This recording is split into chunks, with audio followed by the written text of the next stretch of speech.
નમસ્કાર વિદ્યાર્થી મિત્રો, ગુજરાત મોક્સમાં તમારું સ્વાગત છે। આજે આપણે જે ગણિતની સિરીઝ ચાલુ કરી છે એમાં એક નવો અધ્યાય જોડીએ। એનું નામ છે બીજગણિત।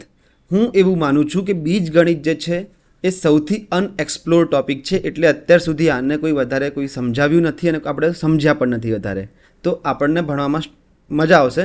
આ ટોપિક આપણે શૂન્યથી ચાલુ કરીને અનંત સુધી જઈશું। આમાં બીજગણિત એક એવો ટોપિક છે જે જેટલું તમે ડીપ જાઓ એટલું વધારે ઇન્ટરેસ્ટિંગ થતું જાય છે। અને આપણે એકેડમિક વેમાં નથી વાંચવાનું, આપણે ખાલી ને ખાલી એક્ઝામ વેમાં વાંચવાનું છે કે એક્ઝામમાં કોઈ પણ બીજગણિતનો પ્રશ્ન આવે તો આપણે તરત ને તરત તેને સોલ્વ કરી દઈએ। તો આપણે પહેલાં બીજગણિત સમજીશું કે શું હોય છે। તો વગર ટાઈમ વેસ્ટ કરે આપણે આગળ વધીએ। જોઈ લો હવે મિત્રો, આમાં આપણે શું શું કરવાનું છે એ જોઈએ। પહેલાં તો સૌથી પહેલાં આપણે બેઝિક જોઈશું કે બીજગણિત શું હોય છે।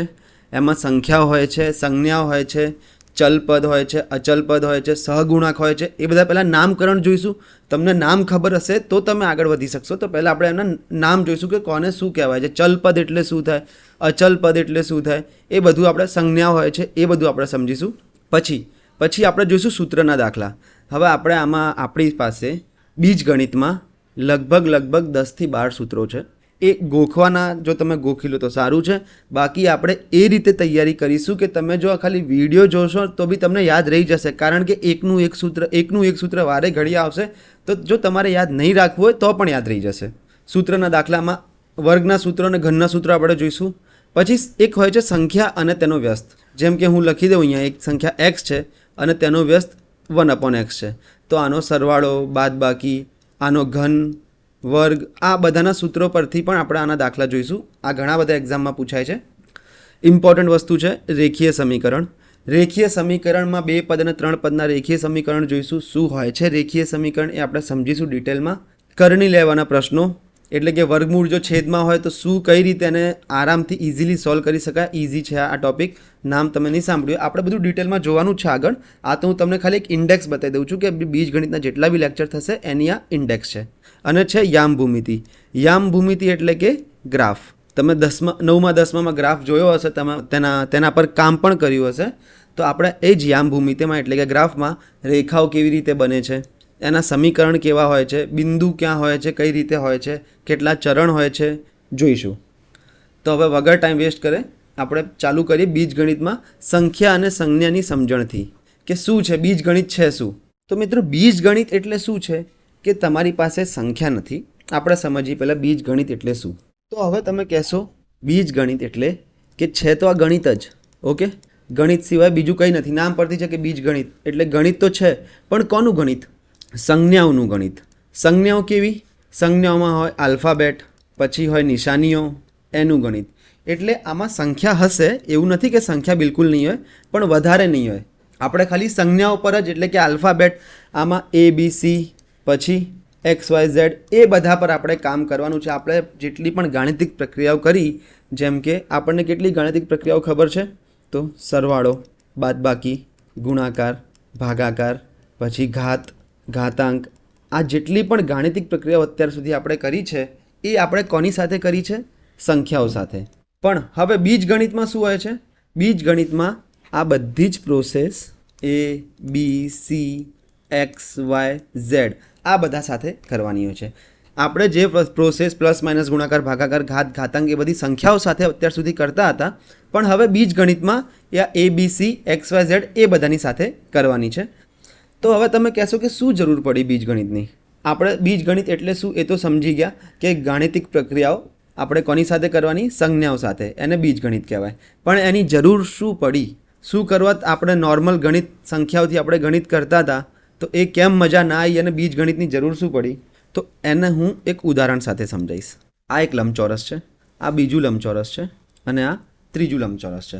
લંબચોરસનું ક્ષેત્રફળ હોય છે લંબાઈ ગુણ્યા પહોળાઈ, એટલે કે આને આપણે સંજ્ઞાઓમાં લખીએ છીએ L/B।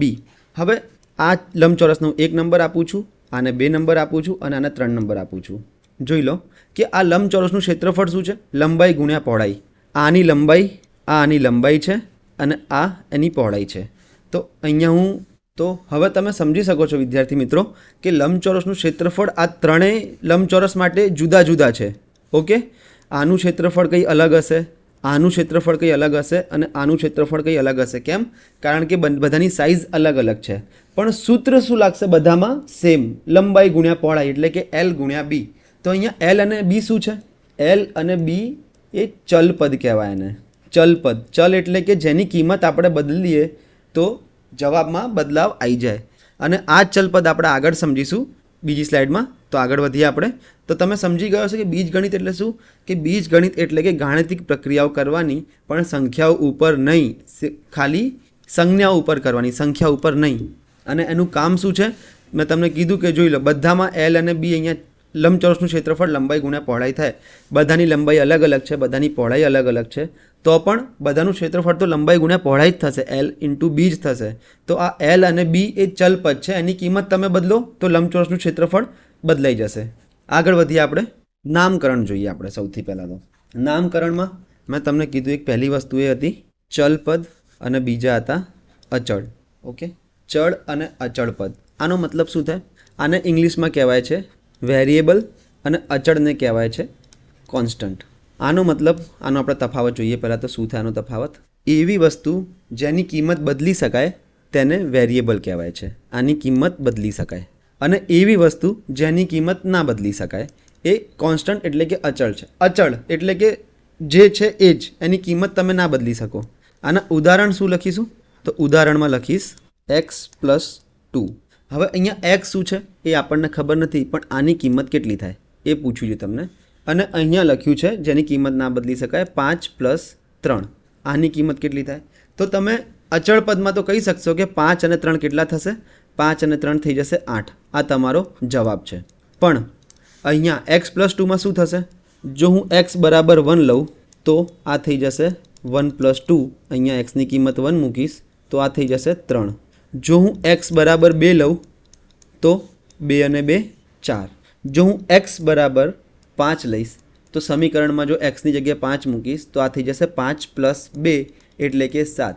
હવે જોયું તમે, અહીંયા x જે છે એ વેરિયેબલ છે. વેરિયેબલ એટલે કે ચલપદ છે. એની કિંમત મૂકીશ તો આખાની કિંમત બદલાતી રહેશે. પણ અહીંયા અચલપદ છે. આ 5 પણ અચળ છે અને 3 પણ અચળ છે, તો એની કિંમત તમે ના બદલી શકો. 5ને તમે 6 ના માની શકો. 5 તો 5 જ છે, એટલે 5 અને 3 8 જ થવાના છે. તમે ગમે તે રીતે કરી લો, 5 અને 3નો સરવાળો 8 જ થાય. પણ અહીંયા x+2, x આપણને ખબર નથી. x આપણે ગમે તે લઈ શકાય. પ્રશ્નમાં એવું નહીં હોય કે ગમે તે લઈ શકાય, પણ અત્યારે આપણે જો વિચારીએ કે xની કિંમત, તો હું જેમ જેમ xની કિંમત બદલતો જઈશ તેમ તેમ મારો જવાબ બદલાતો જશે. મેં x બરાબર 1 મૂક્યા તો 3 જવાબ આવ્યો, x બરાબર 2 મૂક્યા તો 4 જવાબ આવ્યો, અને x બરાબર 5 મૂક્યા તો 7 જવાબ આવ્યો. એવી રીતે હું જેમ xની કિંમત બદલતો જઈશ તેવી રીતે મારો જવાબ પણ બદલાતો જશે. તો વેરિયેબલ આને કહેવાય છે. વેરિયેબલ છે આ x અને કોન્સ્ટન્ટ છે સંખ્યાઓ, એટલે કે અચલ. અચળ પદ સંખ્યાઓ એક કોન્સ્ટન્ટ હોય છે, અને જે વેરિયેબલ હોય છે ચલપદ, એને આપણે x દર્શાવીએ છીએ. હવે ચલપદને દર્શાવવાની રીત શું છે? ચલપદને તમે દર્શાવી શકો a, b, c, x, y, z, p, q, r, alphabet, અથવા આલ્ફા, બીટા, ગામા, ત્રિકોણ, ચોરસ પણ દર્શાવી શકો. ગમે તે દર્શાવી શકો ચલપદને, કંઈ ફરક ના પડી જાય આનાથી. હું એવું લખું છું કે x+2, એની જગ્યાએ હું α+2 લખી દેતો તો શું થઈ જતું? આલ્ફાની જગ્યાએ હું 1 લઈ લેતો તો મારો જવાબ આવતો 1+2 એટલે કે 3. ત્યાં અહીંયા મેં x મૂક્યા હતા, એની જગ્યાએ અહીંયા આલ્ફા લઈ લીધા. સંજ્ઞાઓ છે આ બધી, a થી લઈને z સુધી, કેપિટલ a થી લઈને કેપિટલ z સુધી, alpha, beta, gamma, Latin ABCD, symbol પણ ત્રિકોણ, ચોરસ બી, રાઉન્ડ પણ મૂકી શકું. આ બધી સંજ્ઞાઓ છે. આનો મતલબ એ છે કે આ ચલપદની કિંમત બદલાશે તો મારો જવાબ પણ બદલાશે. આઈ હોપ તમને આટલું ખબર પડી ગઈ હશે કે ચલપદ અને અચલપદ શું થાય. હવે એક વસ્તુ આપણે જોવાની રહી છે અહીંયા, એ જોઈ લઈએ. એક સહગુણક પણ હોય છે. સહગુણક એટલે શું? એક તમે સમીકરણ આવા જોયા હશે, આને રેખીય સમીકરણ કહેવાય કે 3x + 4y = 12. આ લખી દઉં છું. આ કોઈ પણ એક રેખાનું સમીકરણ છે. આપણે આગળ આ ડિટેલમાં જોવાનું છે. અત્યારે તમે ખાલી માની લો કે છે સમીકરણ, બસ, તો તમે ખુશ રહેશો આટલામાં. હવે આ x અને y શું છે? અત્યારે આપણે જોયું છે x અને y શું છે? આ બંને ચલપદ છે. શું છે આ બંને? ચલપદ. અને આ જે 3 અને 4 છે એ શું છે? આ છે અચળ પદ. તો આ જે 3 અને 4 છે એને x અને y ના સહગુણક કહેવાય. તો x નો સહગુણક કેટલો થઈ ગયો? સહગુણક એટલે સાથે ગુણાય છે એ. તો એક્સનો સહગુણક થઈ ગયો 3 અને વાયનો સહગુણક થઈ ગયો 4. ઓકે, આ 3-4 તમને વસ્તુ ખબર હોવી જોઈએ કે ચલપદ શું હોય એટલે વેરિયેબલ, અચળ પદ એટલે કે કોન્સ્ટન્ટ અને સહગુણક. તો હવે આપણે આગળ જોઈએ, થોડું ધીરે ધીરે બેઝિકથી ચાલુ કરીએ. સરવાળો શું હોય, બાદબાકી શું હોય, એવી રીતે તો આપણને ખ્યાલ આવશે.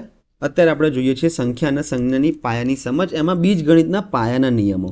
પાયાના નિયમો એટલે શું કે આ તો તમારે કમ્પલસરી આવડવા જોઈએ અને આવડતા જ હશે તમને, કંઈ જ નથી આમાં. પાયાના નિયમો એટલે કે સૌથી પહેલાં તો આપણે અચલ પદને શું ધારીએ છીએ? અચલ પદને આપણે એ, બી, સી થી લઈને એક્સ, વાય, ઝેડ, કેપિટલ અને દરેક જાતની સંજ્ઞાઓ અને નિશાની. ઓકે, આ બધા આપણે અચલ પદને ધારી શકીએ. તો હું એવું લખું કે બે સંખ્યાઓનો સરવાળો 5 છે. ઓકે, આનો મતલબ શું છે તમે કોઈ કહી શકશો? કે બે સંખ્યાઓ છે એનો સરવાળો 5 છે, તો મને આના પરથી બે સંખ્યાઓ મળી જશે? તો તમે કહેશો હા કે 1 અને 4. કોઈ બીજું એવું ધારશે કે 2 અને 3. કોઈ ત્રીજો માણસ એવું ધારશે કે 3 અને 2. 3, 2નો બી સરવાળો 5 થાય. કોઈ ચોથો માણસ આવશે એ કહેશે ના મારે તો 4 અને 1 રાખવી છે, અને કોઈ એક અળવિત્રો આવશે એ કહેશે કે મારે 0 અને 5 રાખવી છે. આ બંનેનો સરવાળો બી થાય. તો અહીંયા જોઈ લો, હવે કવિએ શું કીધું છે કે બે સંખ્યાઓનો સરવાળો 5 છે. તો 5 લોકોના અલગ અલગ જવાબ આવ્યા કે આણે કીધું 1, 4, આ બધા અલગ અલગ જવાબ આવ્યા. તો કવિ મૂંઝાઈ ગયો કે આ શું થઈ ગયું યાર, હવે મારે કોની વાત માનવી? તો અહીંયા તમારે હવે બીજગણિતનું કામ આવે છે. અહીંયા તમારું રિયલ કામ બીજગણિતનું આવ્યું. જેણે પ્રશ્ન પૂછ્યો એ ભાઈ મૂંઝાઈ ગયા છે. એણે કીધું કે મારે આ બધું કંઈ નથી રાખવું, તમે બોલતા રહો, મારે આ બધું કંઈ જ નથી જોતું. હું તો ભાઈ મૂકીશ બે સંખ્યાઓનો સરવાળો 5 છે, તો બે સંખ્યાઓ મને ખરેખરમાં ખબર નથી, તો હું બે સંખ્યાઓ કઈ લઈશ? એ અને બી. આ બે સંખ્યાઓ છે એમનો સરવાળો 5 છે, તો a વત્તા બી બરાબર 5. હું આવું લખીશ અને આ એકદમ સાચું છે. બે સંખ્યાનો સરવાળો 5 છે, તો a અને b ગમે તે હોઈ શકે. 0, 5 પણ હોઈ શકે, 1, 4 પણ હોઈ શકે, ગમે તે હોઈ શકે. તો આ લખવાની રીત બધા માટે થઈ ગઈ. આ બધાને સંતોષી શકે એવો જવાબ હતો આનો, કે બે સંખ્યાઓનો સરવાળો 5 છે, તો a + b બરાબર 5. એક સંખ્યા મેં a લીધી, બીજી સંખ્યા મેં b લીધી. ઓકે, આ બેઝિક છે.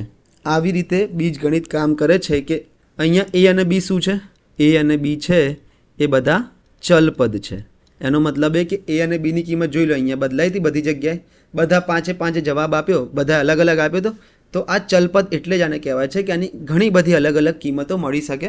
પ્રશ્નમાં તમને શું આપ્યું છે એના પ્રમાણે આપણે એની કિંમત મૂકવાની હોય છે. આગળ વધીએ આપણે બીજા ઉદાહરણ તરફ. કોઈ સંખ્યાના બે ગણામાં 5 ઉમેરવા.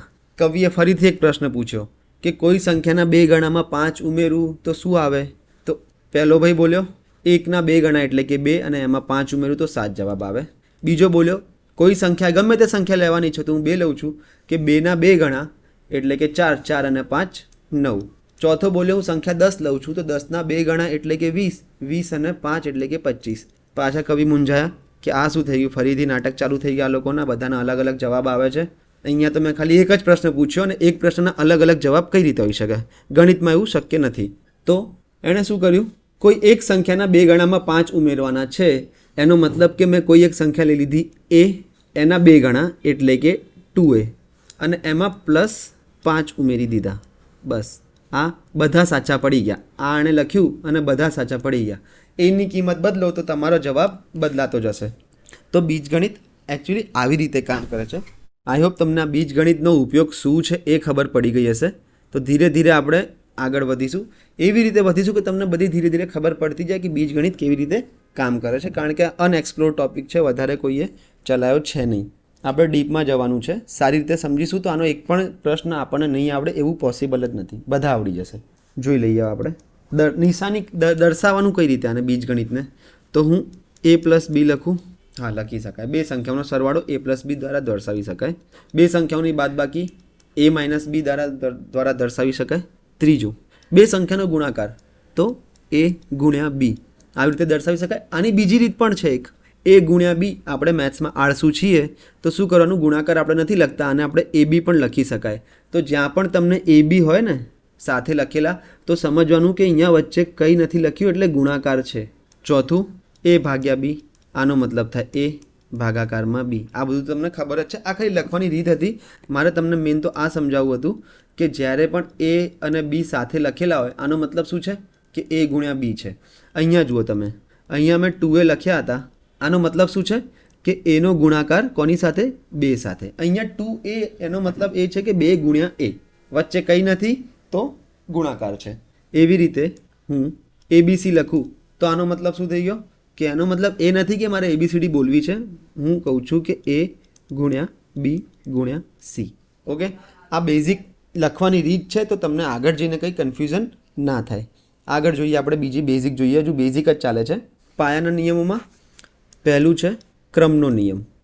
ક્રમનો નિયમ સમજાવવા માટે મારે તમને કોઈ એક સંજ્ઞા અને તેની નિશાની શું હોય છે એમ તમારે સમજવું પડશે. પહેલાં હું લખી દઉં કે a plus b minus c. આનો મતલબ શું છે? આમાં એની કઈ નિશાની છે, બીની કઈ નિશાની છે અને સીની કઈ નિશાની છે? તો હું એવું કહું છું કે જે સંખ્યાની આગળની નિશાની એ તેની પોતાની હોય છે. જેમ કે અહીંયા એની આગળ, હવે તમે કહેશો એની આગળ તો કંઈ નથી, તો એની કોઈ નિશાની જ નથી. તો ના, એવું નથી. મેથ્સમાં મેં તમને કીધું અત્યારે કે આપણે બહુ આળસુ છીએ, તો અહીંયા જ્યારે કંઈ ના હોય તો આપણે એને પ્લસ સમજવાનું.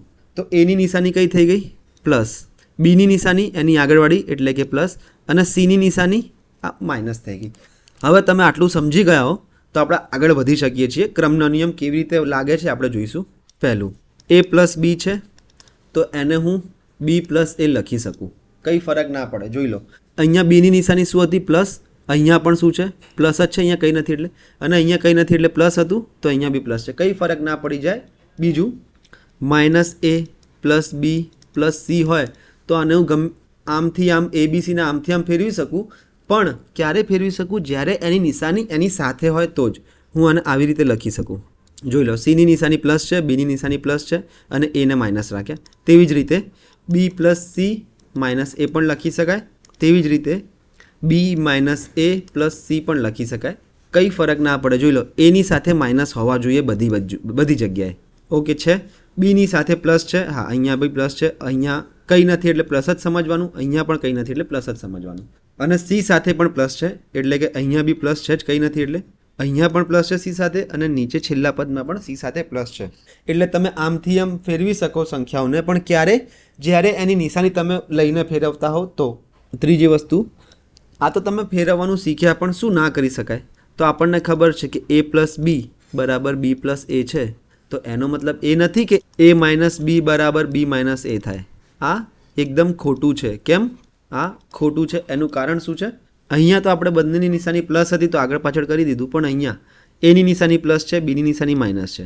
હવે અહીંયા આ બાજુ જોઈ લો તો એની માઇનસ થઈ ગઈ, બીની પ્લસ થઈ ગઈ, તો આ બધી વસ્તુઓ ખોટી પડે. તો આ ક્રમનો નિયમ હતો કે તમે આમથી આમ કરો સંખ્યાઓને તો કંઈ એની કિંમતમાં ફેરફાર પડશે નહીં. સંખ્યા હોય કે સંજ્ઞાઓ હોય, હું એવું તમને લખું કે 5 પ્લસ 3 તો શું થઈ જશે? 8. હું એવી લખીશ 3 પ્લસ 5 તો શું થઈ જશે? તો પણ 8 થઈ જશે. કંઈ ફરક પડ્યો આમથી આમ કરવામાં? તેવી જ રીતે તમે બીજું એક્ઝામ્પલ જોઈ લો. હું લખું છું 5 પ્લસ 3 માઇનસ 6. જવાબ શું આવ્યો? 5 ને 3 8, 8 માઇનસ 6 એટલે કે 2. હવે હું જો આ સંખ્યાઓની નિશાની સાથે આમથી આમ ફેરવીશ તો શું જવાબ થઈ જશે? આ માઇનસ 6 પ્લસ 3 પ્લસ 5. શું જવાબ આવ્યો? પ્લસ 5 પ્લસ છે, 3 પ્લસ છે અને 6 માઇનસ. આમથી આમ ખાલી મેં એક્સચેન્જ કર્યા તો 5 ને 3 8 થઈ જશે અને આ માઇનસ 6 એટલે કે જવાબ તો તમારો 2 જ આવ્યો. કોઈ જ ફરક નહીં પડે. તમે જો નિશાની સાથે આમથી આમ કરશો તો કોઈ જ ફેર નહીં પડે જવાબમાં. આ બધા તો સરવાળા બાદબાકીના નિયમો હતા, કંઈ વધારે હતું નહીં. પણ આમાં બીજ ગણિતમાં જે ગુણાકારના નિયમો છે એ થોડા સારા છે. એને આપણે જોઈશું કે એ કઈ રીતે કરવાના. આગળ વધી આપણે ગુણાકારના નિયમો તરફ. ગુણાકારમાં મેં તમને બતાવ્યું છે એક તો કે જ્યારે a ગુણ્યા b હોય તો આને બીજી કઈ રીતે લખી શકાય? a અને b અથવા a ઇન્ટુ b. આ ડોટ લગાવું અથવા ના લગાવું અથવા ગુણાકાર લગાવું, ત્રણેય વસ્તુ એક જ છે, કંઈ પણ ફરક નહીં પડી જાય. આવું હોય જ્યારે કે a ગુણ્યા b નો વર્ગ ગુણ્યા c, એટલે કે a એક સંખ્યા છે, b પણ એક સંખ્યા છે, c પણ એક સંખ્યા છે, જે ખબર નથી એની કિંમત કેટલી છે, એટલે કે ચલ સંખ્યાઓ છે. તો a ગુણ્યા b નો વર્ગ ગુણ્યા c કરું તો શું થઈ જશે? આને આવી રીતે બી લખી શકાય, કંઈ ફરક ના પડે. અથવા a dot b square dot c. Okay. બીજી આમાં પણ ક્રમનો નિયમ લાગશે. ક્રમનો નિયમ તો ગુણાકારમાં પણ છે. શું છે કે હું તમને ખબર છે કે હું 5 ગુણ્યા 3 કરું કે 3 ગુણ્યા 5 કરું, કોઈ ફરક પડવાનો નથી. ઓકે. 5 તરી 15 અને 3 પંચા 15 જ રહેવાના છે. તો એવી જ રીતે હું a ગુણ્યા b કરું કે b ગુણ્યા a લખું, કંઈ જ ફરક ના પડે. હું a b લખું કે b a લખું, કંઈ ફરક ના પડે. 3નો ગુણાકાર હોય કે a b અને c, આને હું બી સી એ પણ લખી શકું, સી બી એ પણ લખી શકું, બહુ બધી રીતે લખી શકું, કંઈ ફરક ના પડી જાય. તમારે ખાલી આ ત્રણ સાથે હોવા જોઈએ અડેલા. એનો મતલબ એ છે કે ત્રણેય ગુણાકારમાં છે. એક ઇમ્પોર્ટન્ટ નિયમ જોઈ લઈએ. આ ઇમ્પોર્ટન્ટ નિયમ હવેથી ચાલુ થઈ ગયા છે તમારા બીજગણિત. આ એકદમ આપણે બેઝિકમાં જતા હતા, હવેથી તમારું બીજગણિત ધીરે ધીરે સ્ટાર્ટ થઈ જશે. એમાં પહેલો નિયમ છે, બે સંખ્યાઓ છે, એમનો સરવાળો આપેલો છે a પ્લસ બી, અને એની સાથે એક સંખ્યા જે c છે એ ગુણાકારમાં છે. તો આનું શું કરવાનું? પહેલી વાત તો આવું લખેલું હોય અથવા c a પ્લસ બી લખ્યું હોય, કંઈ ફરક પડે તમે મને કહો. ગુણાકાર ના હોય અને ખાલી c મેં ચોંટાડી દીધો હોય અહીંયા, તો એનાથી કંઈ ફરક નહીં પડી જાય. c ચોંટેલો હોય એનો મતલબ કે ગુણાકાર જ છે. અને બીજી વસ્તુ કે a પ્લસ બીને હું અહીંયા રાખું અને c ને પાછળ મોકલી દઉં તો પણ કંઈ ફરક નહીં પડી જાય. આ બી એટલું જ રહેશે જેટલું આ હતું. ક્રમનો નિયમ આપણે જોયો કે આગળ પાછળ કરી શકાય. અથવા અહીંયા હું a પ્લસ બીની જગ્યાએ b પ્લસ એ મૂકી દઉં અને અહીંયા c મૂકી દઉં, કંઈ જ ફરક નહીં પડે જવાબમાં. કારણ કે તમને ખબર છે ક્રમનો નિયમ સરવાળા અને ગુણાકારમાં લગાવી શકાય એટલે. પણ તમે એવું ના કરી નાખતા કે c ને અંદર મૂકી દીધો અને b એ બહાર લાવી દીધા, એ પછી ખોટું થઈ જશે. ઓકે, તો ચલો આપણે સોલ્યુશન તરફ, આન્સર તરફ આગળ વધીએ. શું હતું? c a પ્લસ બી. હવે ધ્યાનથી જોજો આને. જ્યારે પણ આવું હોય કૌંસની અંદર સરવાળો અને એની સાથે કોઈ ગુણાકાર હોય, તો આ તમને ખબર છે કે કૌંસ છે એની સાથે ગુણાકાર c નો થાય છે. આખા કૌંસ સાથે થશે તો c ને એક વખત અહીંયા બી ગુણવાનો અને c ને એક વખત અહીંયા પણ ગુણવાનો અને વચ્ચે નિશાની મૂકવાની. તો આનો જવાબ શું આવશે કે c ને a વડે ગુણું તો શું થઈ જશે? ac, નિશાની આ જે છે a, પ્લસ c ને b વડે ગુણું તો થઈ જશે bc. આ તમારો જવાબ હશે. આનો મતલબ એ છે કે c a પ્લસ બીનો ગુણાકાર હોય તો આની સાથે પણ જશે c અને આની સાથે પણ ગુણાકારમાં જશે અને વચ્ચે નિશાની પ્લસની અહીંયા જે હશે નિશાની એ આવશે. આની આપણે 4-5 દાખલાની પ્રેક્ટિસ કરીશું તો આપણને આઈડિયા આવશે. અને આના કરતાં ઊંધું રિવર્સમાં જઈએ આપણે. જો રિવર્સમાં જઈએ તો આ શું છે? AC plus BC. હવે બંને જોડે C છે તો હું C એક બાર કોમન લઈ લઉં તો અંદર શું વધશે? A plus B. આવી ગયું. ફરીથી એનું એ જ આવી ગયું. અહીંયાથી અહીંયા આપણે ગયા એનું એ જ આવી ગયું. આનો એટલે આ બંને રીતે કામ કરે છે. તમે કોમન પણ લઈ શકો અને એને ગુણાકારમાં મૂકીને કૌંસ બનાવી દો, અથવા જો કૌંસ સાથે કોઈ ગુણાકાર હોય તો C ને A સાથે પણ ગુણવા પડશે, C ને B સાથે પણ ગુણવા પડશે. અને આનું આપણે થોડું વધારે જોઈએ સારી રીતે. હું એક સંખ્યા લખું છું, સંજ્ઞા લખું છું, x પ્લસ વાય ગુણાકારમાં z. તો તમે હવે ફટાફટ કહી દેશો કે z નો આની સાથે ગુણાકાર થશે એટલે કે આ થઈ જશે zx, વચ્ચે જે આ પ્લસની નિશાની છે એ આ થઈ જશે, આની સાથે પણ ગુણાકાર થશે એટલે કે આ થઈ જશે zy. ઓકે, ઇઝી ક્વેશ્ચન હતો આ. બીજો લખું છું 5x માઇનસ વાય. હવે અહીંયા તો અચલ પદ આવી ગયું તો પણ કંઈ નહીં, અચલ પદને ગુણી નાખો તો આ 5xની સાથે ગુણાશે તો શું થઈ જશે? 5x, વચ્ચે આ નિશાની અને 5 આ y સાથે ગુણાશે તો શું થઈ જશે? 5y. આ તમારો જવાબ આવી ગયો. ત્રીજી વસ્તુ p plus q plus r અને એની સાથે આપણે a ગુણવાનો છે. શું થઈ જશે? આ a એક વખત p સાથે જ જશે તો આ થઈ જશે ap, પ્લસ a q સાથે જશે તો થઈ જશે aq, પછી આ પ્લસની નિશાની અને a જશે ફરીથી r સાથે તો થઈ જશે ar. ઇઝી હતું. હવે તમને ધીરે ધીરે ખબર પડવા લાગી હશે કે ગુણાકાર કઈ રીતે કામ કરે છે. આગળ હજુ આપણે ઘણા બધા 7 થી 8 ક્વેશ્ચન જોવાના છે તો આપણને એકદમ એક્ઝેક્ટ આઈડિયા આવી જશે વેરિએશનમાં પણ. p નો ગુણાકાર a minus b plus c સાથે, તો આ શું થઈ જશે? p નો a સાથે ગુણાકાર થઈ જશે ap, પછી p નો b સાથે ગુણાકાર થઈ જશે pb. પણ હવે અહીંયા b સાથે માઇનસ નિશાની હતી અને અહીંયા પ્લસ છે તો આ માઇનસ આવશે અહીંયા. તેવી જ રીતે p નો c સાથે ગુણાકાર થશે તો આ પ્લસમાં થઈ જશે pc. ઓકે, હવે તમને ખબર પડી ગઈ હશે.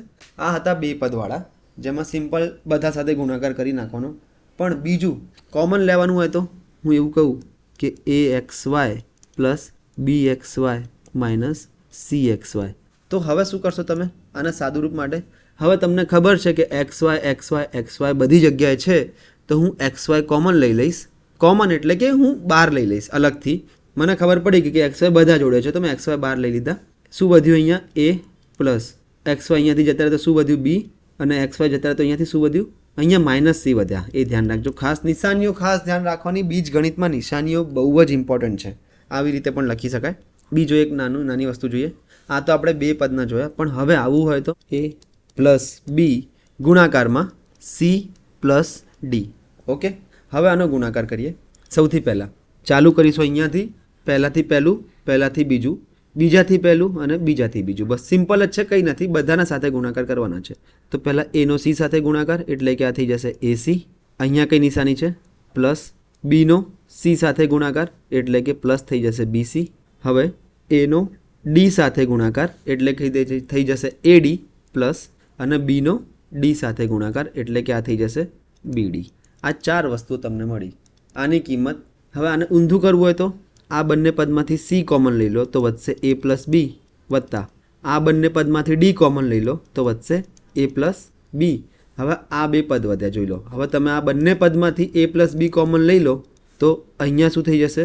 આ અહીંયા સી વધી જશે અને આ ડી વધી જશે. આવી રીતે તમે ઊંધું પણ કરી શકો છો. આ એટલું ઊંધું કરવું એટલું ઇમ્પોર્ટન્ટ નથી, પણ તમને આનો ગુણાકાર આવડવો જોઈએ. જોઈ લઈએ આપણે 3 પદના જોઈ લઈએ. શું છે?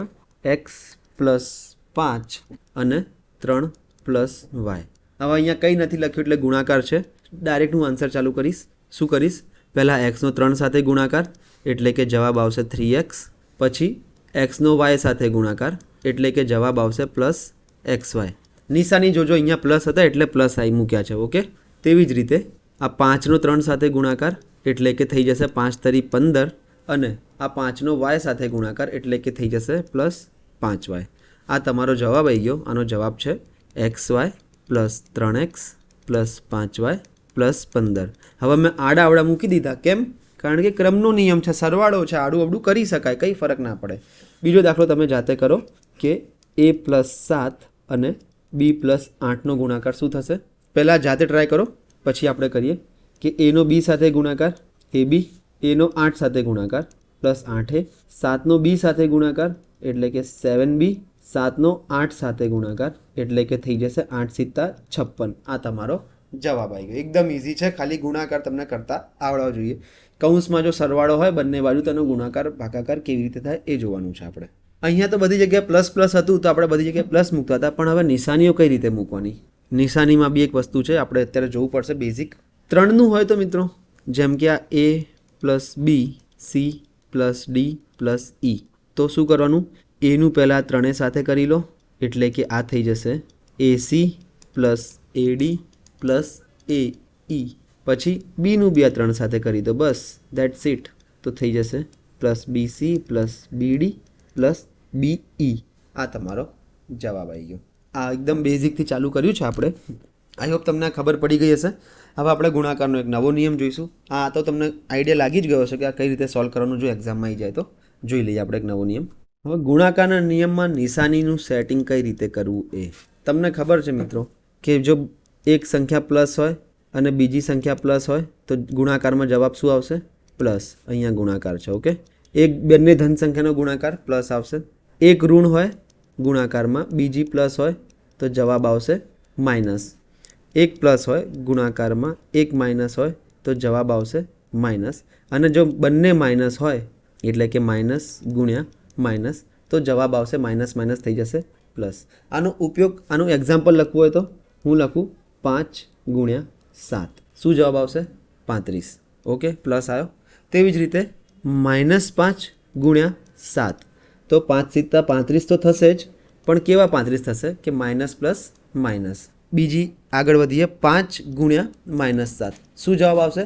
5 સિત્તા 35 તો એઝ ઇટ ઇઝ, પણ જવાબ થઈ જશે તમારો માઇનસ, કારણ કે પ્લસ માઇનસ માઇનસ થાય છે. અને -5 ગુણ્યા -7 એટલે કે 35, પણ કેવા? પ્લસના પ્લસ જ રહેશે, કારણ કે માઇનસ માઇનસ થઈ જશે પ્લસ. આ ગુણાકારના નિયમમાં આવી રીતે કામ કરે છે. તો અહીંયા આપણે સંખ્યાઓથી જોયું, એવી જ રીતે સેમ ટુ સેમ આપણે સંજ્ઞાઓથી પણ જોઈ શકીએ. જેમ કે a ગુણ્યા બી, શું જવાબ આવશે?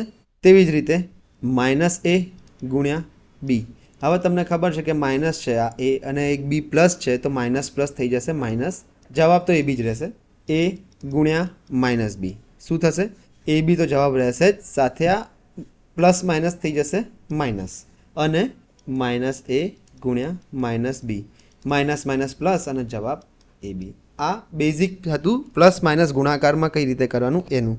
અને મારે બીજી એક વસ્તુ તમને કહેવી હતી કે આપણે a પ્લસ, આ વસ્તુ તમે સમજજો કે a પ્લસ બીનો હું વર્ગ કરું તો ડાયરેક્ટ એનો વર્ગ અને બીનો વર્ગ ના થઈ જાય મિત્રો, આ ખાસ ધ્યાન રાખજો. કૌંસમાં વર્ગ છે, આનું અલગ સૂત્ર હોય. એનો વર્ગ બીનો વર્ગ ના થાય, પણ આવું ક્યારે થાય? કૌંસમાં હોય અને બંનેને મળી જાય તો એ થાય ગુણાકારમાં. એ ગુણ્યા બીનો વર્ગ હોય ને તો એ થઈ જશે એનો વર્ગ ગુણ્યા બીનો વર્ગ. ગુણાકારમાં આવા ખેલ કરી શકાય, પણ જ્યારે સરવાળો બાદબાકી હોય ત્યારે આવા ખેલ ના થાય. ગુણાકાર ભાગાકારમાં આ વસ્તુ બરાબર છે, પણ જ્યારે સરવાળો બાદબાકી હોય તો આ વસ્તુ ખોટી પડી જાય છે. આ પોસિબલ નથી, ના લખી શકાય ને. ઓકે, આ ખાસ ધ્યાન રાખજો. તો આપણે હવે બેઝિક જે હતું બીજગણિત કેવી રીતે કામ કરે છે, શું શું હોય છે એકચ્યુઅલી, કે સંખ્યાઓની જગ્યાએ એમાં સંજ્ઞા હોય છે, ABC XYZ ગમે તે હોઈ શકે. એના થોડા ઘણા બેઝિક નિયમો જોયા આપણે, કે ક્રમનો નિયમ આમથી આમ કરી શકાય, ગુણાકાર કઈ રીતે થાય. પછી ધન અને ઋણ હોય તો ગુણાકારનો નિયમ તમને ખબર છે કે પ્લસ પ્લસ પ્લસ થશે, માઇનસ પ્લસ માઇનસ થશે, પ્લસ માઇનસ માઇનસ અને માઇનસ માઇનસ પ્લસ થઈ જાય છે. તો એવી જ રીતે આપણે બીજગણિતમાં બી જોયું કે એ અને બીનો ગુણાકાર હોય તો નિશાની પ્રમાણે એનો જવાબ આવશે. હવે આપણે ડાયરેક્ટ જઈએ સૂત્રો પર. આજે આપણે સંખ્યા અને સંજ્ઞાની સમજણ હતી, ચલ અને અચલ પદ, એ આપણે કરી નાખ્યું છે. હવે આપણે જઈએ સૂત્રોના દાખલા ઉપર. એટલે કે સૂત્ર જોઈએ પહેલાં કે સૂત્ર શું હોય અને એના પરથી જોતા જઈએ કે શું છે આ બધું, બીજગણિત કેવી રીતે કામ કરે છે. સૌથી ઇમ્પોર્ટન્ટ વસ્તુ છે આ બંને વસ્તુ બહુ ઇમ્પોર્ટન્ટ છે. આ બંને વસ્તુઓ ભેગી થઈને જો તમારે 70% સિલેબસ એલ્જીબ્રાનો હોય છે અને બાકીની આ 30%માં આવી જાય છે. એટલે સિલેબસની વાત નથી કરતો હું, તમારે જેટલા દાખલા પૂછાય છે એની વાત કરું છું. જો 10 દાખલા બીજગણિતના હોય તો 7 દાખલા સૂત્ર પરથી હશે ને 3 દાખલા રેખીય સમીકરણને યામ ભૂમિતિ પર છે. એકચ્યુઅલી 10 દાખલા નથી પૂછાતા. સીસીના મેં પ્રીવિયસ યરના CC 2024ના પેપર જોયા છે, એમાં 70 શિફ્ટના ભેગા થઈને લગભગ 165 ક્વેશ્ચન છે એલ્જીબ્રાના, એટલે કે બીજગણિતના. તો 165ને હું ગણી લઉં તો દરેક શિફ્ટના 2 થી 3 દાખલા છે. તો 30માંથી 2 થી 3 દાખલા એટલે કે 10% તો તમારે બીજગણિત એમાં પૂછ્યું છે. અત્યાર સુધીની ગુજરાત ગવર્મેન્ટની એક્ઝામમાં આટલો મોટો ભાગ નહોતો કોઈનો બીજગણિતનો કોઈ પણ એક્ઝામમાં, પણ હવે પૂછવા લાગ્યા છે. તો આપણે એક વખત કરી લઈએ તો શું વાંધો છે. અને આનાથી તમારું બેઝિક મેથ્સ પણ પાકું થશે બીજગણિતથી. તો જોઈ લઈએ હવે આપણે આગળ સૂત્રો શું હોય છે. હવે આગળ વધીએ સૂત્રો તરફ. તો હવે આપણે સૂત્ર ચાલુ થશે તો તમને ખબર હોવી જોઈએ કે કેટલા સૂત્રો છે અને કયા કયા, અને એમાં ઇમ્પોર્ટન્ટ શું છે એ તમને બતાવી દઉં. નેક્સ્ટ જોઈ લો. આ 10 સૂત્રો તો મેઇન છે જ, એના સિવાય પણ 1-2 છે એવા જે આપણને કામ લાગશે. હવે તમે અહીંયાથી વાંચીને યાદ કરી શકો એવું તો પોસિબલ છે નહીં, કારણ કે બહુ કન્ફ્યુઝિંગ છે. તો આપણે શું કરીશું, હવે એક સૂત્ર લઈશું અને તેના પર PhD કરવાનું ચાલુ કરીશું. ઓકે, તો એક સૂત્ર લઈને PhD કરીએ એની પહેલાં આ બધા સૂત્રોમાં જે કોમન છે એ ધ્યાન રાખો. દાખલા માટે શું ઇમ્પોર્ટન્ટ હોય છે મિત્રો, કે દાખલા માટે સૌથી પહેલાં a+b, a-b, a² + b², આટલી વસ્તુઓ પર ખાસ ધ્યાન આપવું. જોઈ લેજો તમને જ્યારે પણ બીજગણિત દેખાય ને તો આમાંથી જ એક, આ 7માંથી જ એક વસ્તુ હશે, બીજું કંઈ જ નહીં હોય. આ 7 સિવાય બીજું કોઈ પૂછી જ ના શકે બીજગણિતમાં. એ લિમિટેશન છે બીજગણિતની, બરાબર, સૂત્રોની. આ જે બેઝિક ઇમ્પોર્ટન્ટ ફોર્મ્યુલા જોઈએ છે એના માટે હું કહું છું. જો લો, એક આ a+b હશે, પછી a-b પૂછ્યું હશે, a² + b² પૂછ્યો હશે, a² - b² પૂછ્યો હશે, a નો ઘન + b નો ઘન, a નો ઘન - b નો ઘન અને a × b. આ બેઝિક વસ્તુઓ સિવાય તમને બીજગણિતમાં સૂત્ર ઉપરના દાખલામાં કંઈ પણ બીજી વસ્તુ ના પૂછી શકે. તો હવે આપણે એક સૂત્ર લઈએ અને એમાં આ 7માંથી કઈ કઈ વસ્તુ આવે છે એ જોઈએ. ધીરે ધીરે કરતા જઈશું આગળ તો આપણને ખ્યાલ આવશે. જોઈ લો મિત્રો, આ પહેલું સૂત્ર છે કે a² - b² બરાબર a + b અને a - b. આનો મતલબ શું છે કે હું x અને y ના ફોર્મમાં પણ લખી શકું, કંઈ ફરક નહીં પડે. x² - y² બરાબર x + y અને x - y પણ લખી શકાય, કંઈ પણ ફરક નહીં પડે. અથવા x - y x + y પણ લખી શકાય, કંઈ પણ ફરક નહીં પડે. ગુણાકારમાં ક્રમનો નિયમ, આ a - b આગળ પણ આવી શકે અને આ a + b પાછળ પણ જઈ શકે, કંઈ ફરક નહીં પડે. પણ આનો મતલબ શું છે, આ સૂત્ર કહેવા શું માંગે છે?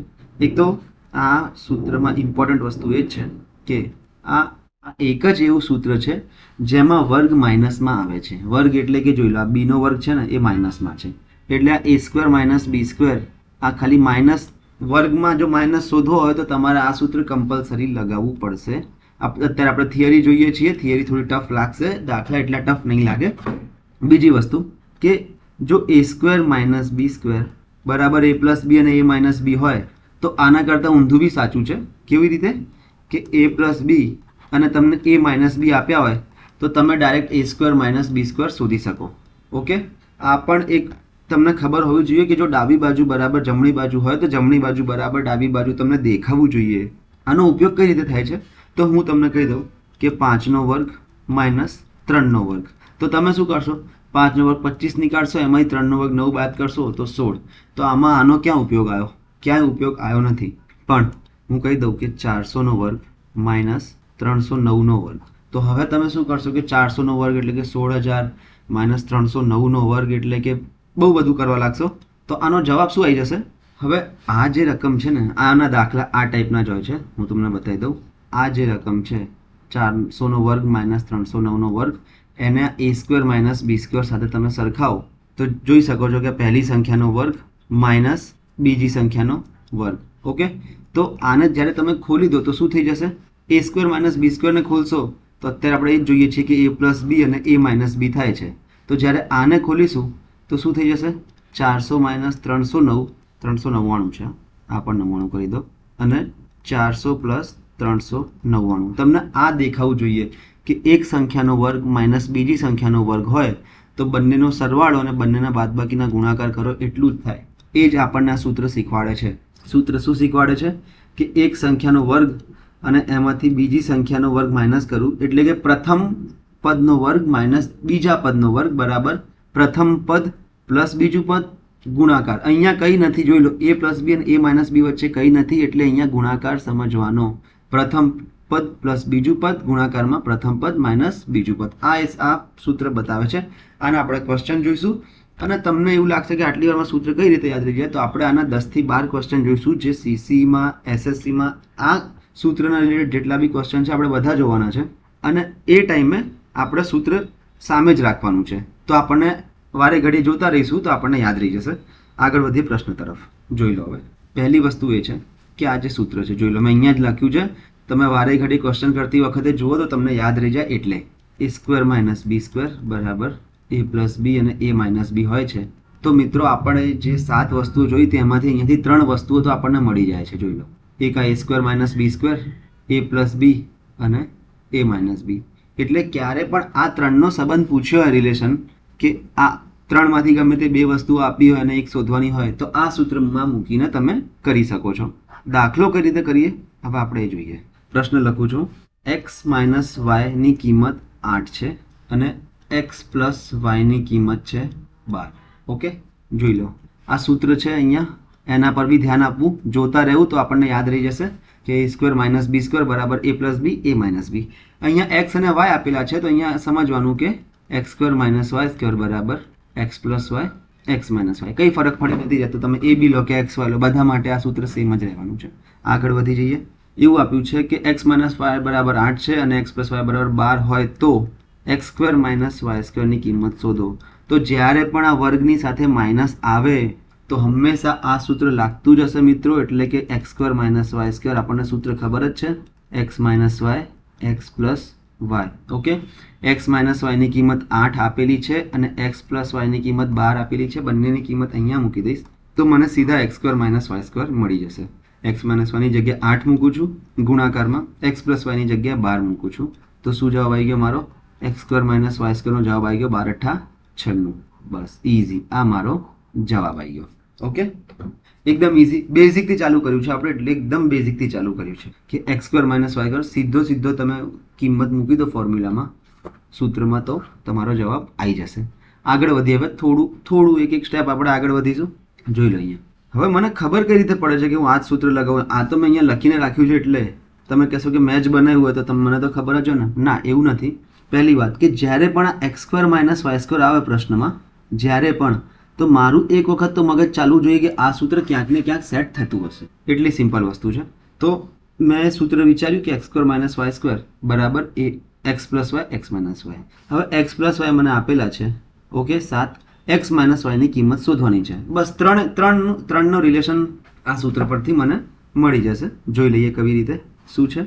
x square minus y square બરાબર 21 અને x પ્લસ y બરાબર 7. તો x માઇનસ yની કિંમત શોધો. કરીએ ક્વેશ્ચન આપણે. ખ્યાલ આવી ગયો તમને કે જ્યારે પણ સ્ક્વેરમાં માઇનસ હોય તો એક વખત તો વિચારી લેવું કે આ સૂત્રનું સેટિંગ ક્યાંક ને ક્યાંક થશે, 100% થશે. એના સિવાય ઉદ્ધાર જ નથી, કારણ કે આ જ એક એવું સૂત્ર છે જેમાં વર્ગનો બાદબાકી થાય છે. બીજા કોઈ આપણે આગળ જોઈશું કોઈ સૂત્રમાં એવું થતું નથી. તો સૂત્ર મૂકીએ આપણને ખબર છે કે x square minus Y square બરાબર શું છે? બંનેનો સરવાળો અને બંનેની બાદબાકી. X square minus Y square આની કિંમત મને આપેલી છે 21, એક્સ પ્લસ વાયની કિંમત મને આપેલી છે 7 અને આની કિંમત શોધવાની છે. બસ એઝ ઇટ ઇઝ હું મૂકતો જઈશ તો શું થઈ જશે? એક્સ સ્ક્વેર પ્લસ વાય સ્ક્વેરની જગ્યાએ એક્સ સ્ક્વેર માઇનસ વાય સ્ક્વેરની જગ્યાએ હું મૂકું છું 21, એક્સ સ્ક્વેર માઇનસ વાય સ્ક્વેરની જગ્યાએ હું મૂકું છું 21, બરાબરની નીચે બરાબર.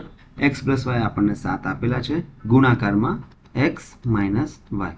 હવે આપણે એક્સ માઇનસ વાયની કિંમત શોધવી હોય તો કરતા બનાવવા પડશે, અને કરતા બનાવવાની શરત આપણને ખબર છે કે કરતા બનાવવા માટે શું હતું?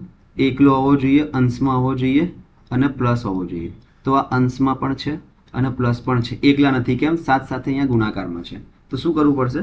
આ 7ને બરાબરની પેલી બાજુ મોકલીશું તો એ નીચે આવી જશે 21ની. અહીંયા અંશમાં ગુણાકારમાં છે તો ત્યાં ભાગાકારમાં આવી જશે.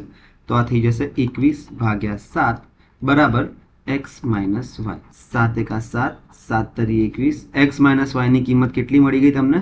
3. આ અત્યારે આટલી લેન્ધી પ્રોસેસથી આપણે કરીએ છીએ. જ્યારે તમે શીખી જશો ને થોડી પ્રેક્ટિસ કરી લેશો ને દાખલાની, 50-100 દાખલાની આના ખાલી બીજગણિતના, તો આ તમને એવું લાગશે કે આ તો ફટાફટ થઈ જશે. કેમ? X square minus Y square એટલે આ બંનેનો ગુણાકાર 21 બરાબર 7 ગુણ્યા એક્સ માઇનસ વાય, તો 21/7 એટલે કે 3 તમારો જવાબ આવી જશે. એ એટલી સ્પીડમાં થઈ જશે. તો આ જવાબ છે તમારો. બીજા પ્રશ્ન તરફ વધીએ. સેમ ક્વેશ્ચન એવો જ છે, જોઈ લો. X square minus Y square આવ્યું એટલે મારા મગજમાં ક્યાંક ને ક્યાંક એ ખ્યાલ આવ્યો કે કયું સૂત્ર લાગશે? આ જે આપેલું છે એક્સ પ્લસ વાય આપેલું છે, એક્સ માઇનસ વાય શોધી લઈએ આપણે. ઇઝી ક્વેશ્ચન, હમણાં જે લાસ્ટ કર્યો એવો જ છે. X square minus Y square બરાબર 45 છે, એક્સ પ્લસ વાય બરાબર 9 છે, એક્સ માઇનસ વાય શોધવાના છે. ઓકે, આટલું આપેલું છે ને, એક્સ માઇનસ વાય શોધવાના છે. કોઈ વાંધો નહીં, આગળ વધીએ આપણે. ખ્યાલ આવી ગયો તમને કે આ સૂત્ર કેમ લાગશે? કારણ કે સ્ક્વેરમાં માઇનસ છે, અહીંયા જે છે ને માઇનસ છે એટલે. તો સીધું સૂત્ર લખું છું કે x square minus Y square બરાબર X minus Y X plus Y. હવે એક્સ સ્ક્વેર માઇનસ વાય સ્ક્વેરની કિંમત હું અહીંયા 15 મૂકીશ.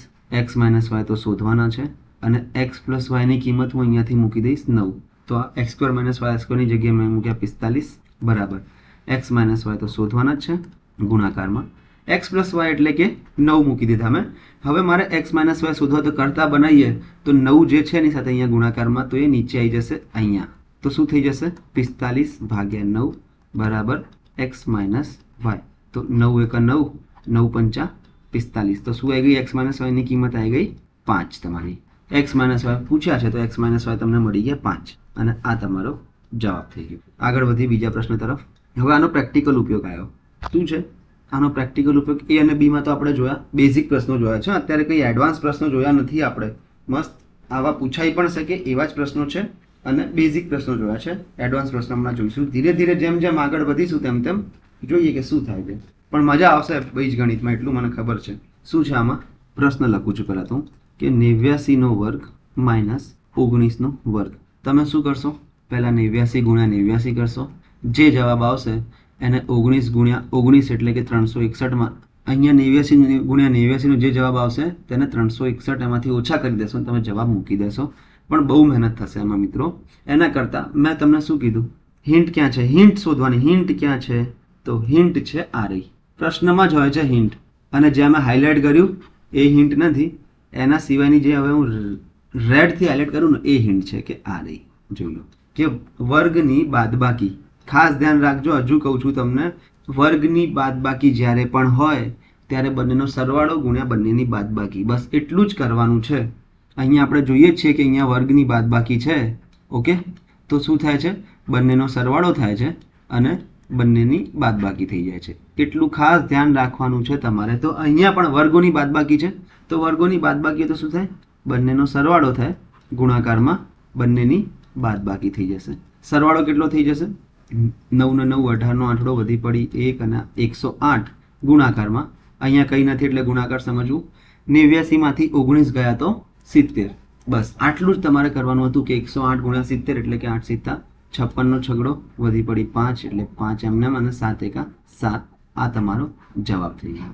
અથવા તમારે 108 ગુણ્યા 7 આવી રીતે કરવા તો બી બરાબર છે. 8 × 56નો છગડો વધી પડી 5, 5 એમનેમ ઉતારે અને 7 એકા 7 અને 70નો એક 0 જે આપણે અહીંયા હટાવી દીધો હતો એ પાછો મૂકી દઈએ. તો શું તમારો જવાબ આવી ગયો? તમારો જવાબ આવી ગયો છે આ બી.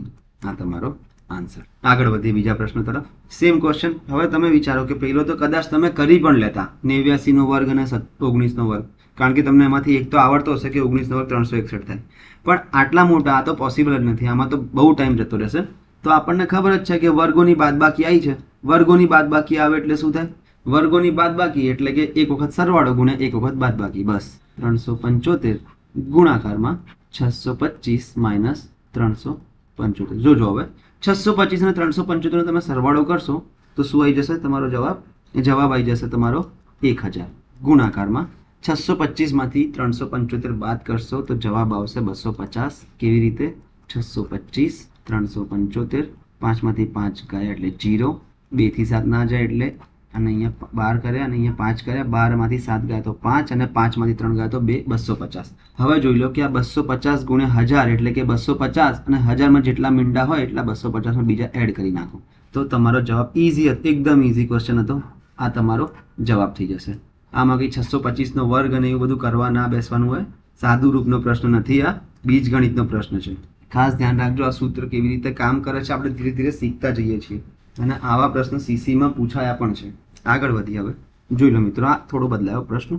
કંઈ થયું નથી વધારે, થોડો જ બદલાયો છે. શું છે કે એક સંખ્યા છે p-8 અને બીજી સંખ્યા p+8ના ગુણાકારની કિંમત શોધો. એટલે આપણને સિમ્પલ શું કીધું છે કે એક સંખ્યા છે p-8 અને બીજી સંખ્યા કઈ છે p+8. આનો ગુણાકાર શોધવાનો છે. તો આપણે શું કરીએ? p-8 ગુણાકારમાં p+8. તો હવે તમને બંને સમાન સંખ્યાના સરવાળા બાદબાકી દેખાઈ ગયા. તો તમારે સૌથી પહેલા શું લાઈટ થવી જોઈએ? એક તો વર્ગોની બાદબાકી હોય તો પણ આ સૂત્ર લાઈટ થવી જોઈએ, અને અથવા જોઈ લો સંખ્યા સમાન, ખાલી એક વખત સરવાળો અને એક વખત બાદબાકી. ઓકે, તો જ્યારે પણ આવું આવે ત્યારે બી આ સૂત્ર લાગશે, કારણ કે આ જમણી બાજુનું છે. આ જે આપણે છે અહીંયા એ જમણી બાજુનું છે. એટલે તો આઈ હોપ તમે સમજી ગયા છો કે હવે શું કરવાનું છે. કે જ્યારે પણ p-8 અને p+8 હોય તો આને શું લખી શકાય? પહેલી સંખ્યાનો વર્ગ માઇનસ બીજી સંખ્યાનો વર્ગ, એટલે કે 8નો વર્ગ. પહેલી સંખ્યાનો વર્ગ તો આપણને ખબર નથી સંખ્યા, પણ 8નો વર્ગ તો આપણને ખબર છે કે 8નો વર્ગ થાય છે 64. અને ઓપ્શનમાં છે, હા ઓપ્શનમાં આ ટાઈપનો જવાબ છે અને આ છે ઓપ્શન A, R. અને આ જ તમારો જવાબ થઈ ગયો. ઓકે, ઇઝી ક્વેશ્ચન હતો. ખાલી જોવાનું છે કે કયું સૂત્ર દેખાય છે. તમે એક વખત સૂત્રને વિઝ્યુઅલ મેમરીથી યાદ કરી લેશો ને તો તમારા અલ્જેબ્રા એકદમ ઇઝી થઈ જશે. બીજગણિત કંઈ જ નથી, વિઝ્યુઅલ મેમરી કે આવું આ ટાઈપની પેટર્ન ફોલો કરે છે. જોઈ લઈએ બીજા પ્રશ્ન તરફ આગળ વધી. જુઓ, સેમ ક્વેશ્ચન આવ્યો. સમાન સંખ્યાઓની બાદબાકી એટલે m અને 0.2ની બાદબાકી, m અને 0.2નો સરવાળો. આવું ક્યારે થાય છે આપણને તરત જ હિન્ટ મળવી જોઈએ. અત્યારે તો આપણે શું બેક ટુ બેક આના ક્વેશ્ચન કરીએ છીએ એટલે તમને એવું લાગતું છે કે આ આવડી ગયું, પણ રેન્ડમલી બી જ્યારે આવે ત્યારે તમને ખબર પડવી જોઈએ કે m - 0.2 થયું ગુણાકારમાં m + 0.2 આવ્યું તો શું થઈ જશે? આ સૂત્ર પરથી જ જોઈએ આપણે તો પ્રથમ સંખ્યાનો વર્ગ એટલે કે m નો વર્ગ માઇનસ બીજી સંખ્યાનો વર્ગ એટલે કે 0.2નો વર્ગ. પણ અહીંયા જોઈ લો જવાબ કેવા છે? m² માઇનસ 2નો વર્ગ તો 4 થશે જ, એ તો 100%ની વાત છે. પણ વર્ગમાં દશાંશ છે એટલે થોડા પોઈન્ટ જોવા પડશે કે પોઈન્ટ પછી અહીંયા કેટલી સંખ્યા છે. તો તમે કહેશો પોઈન્ટ પછી એક સંખ્યા છે. તો જ્યારે એક સંખ્યા વર્ગમાં હોય પોઈન્ટ પછી તો એ બે સંખ્યા પોઈન્ટ પછી લેવી પડે એનો વર્ગ. એટલે કે અહીંયા એક 4 તો છે, અહીંયા એક 0 એક્સ્ટ્રા મૂકવા પડશે ને 0. કે જ્યારે પણ પોઈન્ટ પછી એક સંખ્યા હોય પણ એનો વર્ગ છે તો પોઈન્ટ પછી બે સંખ્યા આપણે અહીંયા કાપવી પડશે. અને કુલ બે સંખ્યાઓ હતી નહીં તો આપણે એક 0 મૂક્યા અને પછી પોઈન્ટ કાપ્યો. ઓકે, તો આનો જવાબ શું આવી ગયો તમારો? m² - 0.04. આ તમારો આન્સર આવી ગયો, જે એ આન્સર છે. આગળ વધી જઈએ. જોઈ લો આ ક્વેશ્ચન કેવો છે. આમાં તમને કદાચ હિન્ટ ના પણ દેખાય. કેમ? કારણ કે મેં તમને કીધું હતું કે વર્ગોની બાદબાકી હોવી જોઈએ. તો આ અહીંયા વર્ગ નથી આપ્યો, અહીંયા 256 આપ્યો છે. તો કે x² - 256. તો તમને હિન્ટ, આનું વિસ્તૃત સ્વરૂપ એટલે કે આને ખોલીને જે પણ થતું હોય સૂત્ર પ્રમાણે મૂકવાનું છે.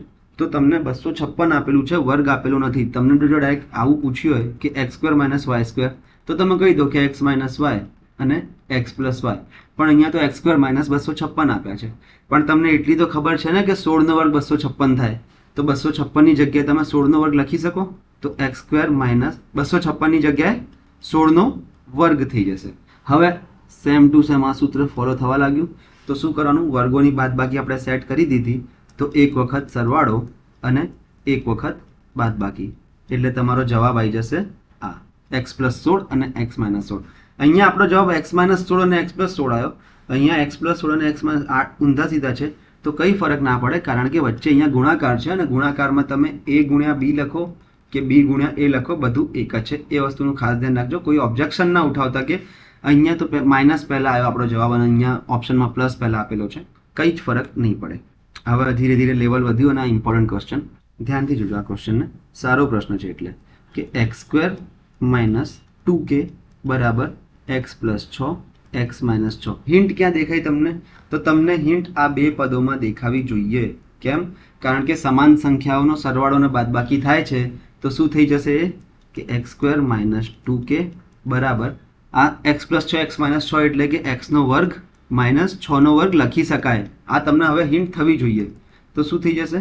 x² - 2k બરાબર x² - 36. તો હવે આને સોલ્વ કઈ રીતે કરવાનું? આપણને તો k શોધવાના છે. તો તમે જો આની સાથે સરખાવ તો x² હટી જશે તો શું થઈ જશે? આ -2k અને -36 બરાબર થઈ જશે. ઓકે, તો આ થઈ જશે -2k બરાબર -36. તો બંને બાજુ માઇનસ તો માઇનસ ઇગ્નોર કરી શકો. જો બંને બાજુ હોય તો 2k બરાબર 36. k શોધવાનો છે તો કરતા બનાવવા માટે એને એકલો કરવો પડશે. અહીંયા 2 અહીંયા ગુણાકારમાં છે, 2k માં 2 ગુણાકારમાં છે તો છેદમાં જતા રહેશે, એટલે કે 36/2 થઈ જશે. તો તમને k ની કિંમત મળી જશે 36/2 એટલે કે 18. જો આ તમને ના ખબર પડતી તો સાદુરૂપના લેક્ચર જુઓ, થોડી પ્રેક્ટિસ કરો, કારણ કે હવે દરેક લેક્ચરમાં આપણે સાદુરૂપની જેમ નહીં સમજાઈએ, થોડું સ્પીડમાં કરીશું, કારણ કે અહીંયા આપણે બીજગણિત શીખવાનું છે, સાદુરૂપ નથી શીખવાનું. ઓકે, તો પણ મારાથી જેટલું થશે એટલું તો હું મેક્સિમમ શીખવાડીશ જ.